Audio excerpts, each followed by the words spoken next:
呢個年代出街食餐嘢真係要諗過度過。你睇下樓下茶餐廳個早餐，又係加價，又係加一服務費，食個蚊餐都成40幾蚊，打工仔同學生哥荷包真係頂唔順。不過呢，正當大家都覺得食飯越嚟越貴嘅時候，連鎖快餐店一粥麵就突然殺出嚟，推出一個震撼全港嘅優惠，前20港紙就可以嘆到煎韭菜餃或者糯米雞。冇錯，你冇聽錯，真係20蚊咋。喺依家連杯奶茶都賣緊30蚊嘅時代，竟然仲有20蚊嘅熱食早餐，真係要講句阿彌陀佛。講返呢個優惠嘅詳情啦，一粥麵呢次真係落足本，特登為咗一班趕住返工、趕住返學嘅香港人，搞咗個外賣早餐限時優惠。成個優惠嘅靈魂就係兩樣嘢，一個係香噴噴嘅煎韭菜餃，另一個就係足料嘅糯米雞。兩樣都係香港人最中意嘅傳統點心，平時去飲茶，一籠煎餃都成30幾蚊啦，依家20蚊就食到，真係平到笑。先講下呢個煎韭菜餃啦，呢啲餃唔係凍餃嗰啲貨色，一粥麵用嘅係新鮮韭菜，配埋鮮嫩豬肉做餡。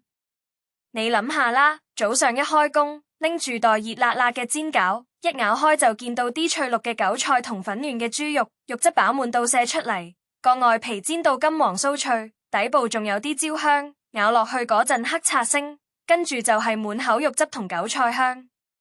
呢個口感層次比起啲連鎖店賣嘅貨仔實在好太多，而且佢哋強調係皮薄餡滿，即係話你唔係食緊啲厚過磚頭嘅餃皮，而係真材實料嘅港式風味。對於一個朝早8點就要開會，7點半先至肯起床嘅打工仔嚟講，拎住呢袋煎餃返公司，唔單止醫飽個肚，最重要係啖啖都係香港味道，食落去都暖在心頭。至於糯米雞就更加係重量級選手，呢個唔係細細份嗰種，而係足本份量，一個就夠你頂到午飯時間。佢哋用嘅糯米吸收咗雞肉、冬菇、臘腸等等豐富餡料嘅精華，口感層次豐富到不得了。你拆開荷葉嗰陣，陣陣糯米香同雞肉香撲鼻而嚟，啲糯米煮到啱啱好，唔會太腍又唔會太硬，咬落去啲雞肉嫩滑，冬菇入味，臘腸香甜，啲油香均勻咁滲透咗每一粒糯米。一個上午要應付堆積如山嘅 email 同開會用到腦過度，正正就需要呢啲紮實嘅飽足感，等你有能量同老闆周旋到底。呢個價錢買到呢個質素，老闆真係要諗下自己仲有冇錢賺。講到供應時間，就真係要留意下。呢個優惠只限早市時段，即係話11點前先有。呢個設定其實好合理嘅，因為主要都係針對早餐市場。你試想下，朝朝返工嘅時候，經過地鐵站出口見到一粥麵，諗起有20蚊早餐，即時埋去買份返公司，幾方便。而且佢哋特登搞成外賣專享，完美切合香港人急促嘅生活節奏，就係嗰種趕住落車、趕住買嘢、趕住返工嘅節奏，拎住就走，唔使等位，唔使搭台，唔使睇人面口。分店方面，全線分店都有得賣，不過就有3個例外：香港站、機場同埋屯門醫院分店。呢啲分店唔供應都有原因嘅。香港站同機場租金貴到飛起，20蚊賣出去可能連租金都俾唔起。屯門醫院就未知係咩原因，可能因為醫院有佢哋自己嘅飯堂供應安排。不過除咗呢3間之外，其他分店應該都有，住新界、九龍、港島嘅朋友都有機會食到。條款方面都好簡單，就係優惠唔可以同其他推廣活動或者折扣共同使用。呢個都算公道，已經平到咁，如果再搭加其他折扣，老闆真係要賣兒賣女。而且佢哋冇話要最低消費，亦冇話要買乜嘢先至可以用，就係赤裸裸咁擺個20元價錢出嚟，明買明賣，冇花冇假。其實一粥麵今次推出呢個優惠，真係啱晒時機。近年嚟香港物價屢創新高，連鎖快餐店加價加到人怕。茶餐廳個午餐都冇50蚊搞唔掂，打工仔每個月計糧單，扣除交通費，午餐費、下午茶費，真係勒住褲頭過日子。而學生哥就更加可憐，零用錢就嗰嚿水，又要買書又要搭車，食餐飯都要諗過度過。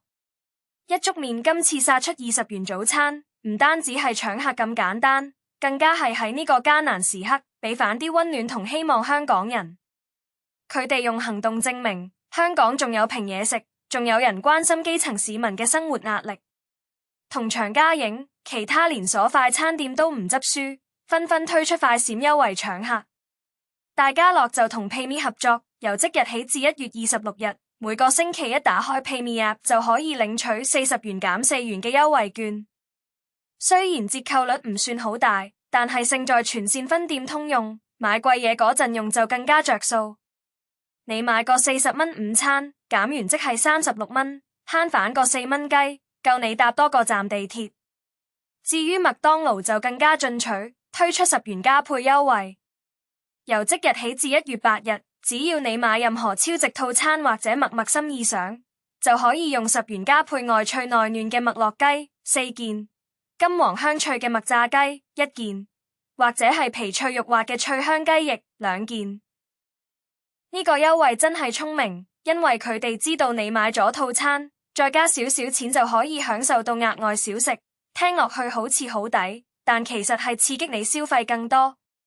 不過對於啲麥當勞忠實粉絲嚟講，10元買到4件麥樂雞，真係平過喺超級市場買嚟咋。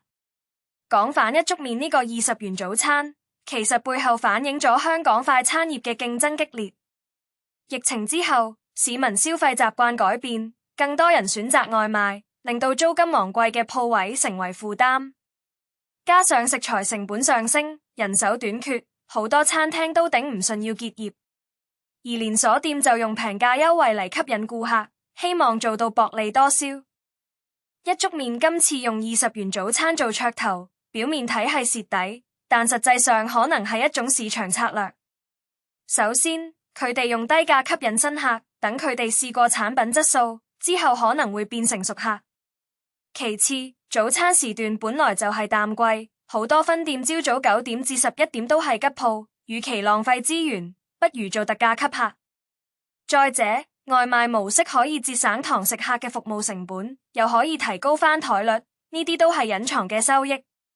對比返10年前，香港其實唔少茶餐廳都有平價早餐，但係隨着租金同食材成本上升，已經好少見到20蚊以下嘅熱食早餐。一粥麵今次帶頭劈價，可能會引發連鎖反應，等啲同行都要跟住減。早前就見到連鎖冰室推出時光倒流價29元早餐，有齊粉麵、火腿炒蛋、包同飲品，網民已經讚好，話希望多啲茶記仿效。依家連鎖快餐店都加入戰團，對消費者嚟講絕對係好消息。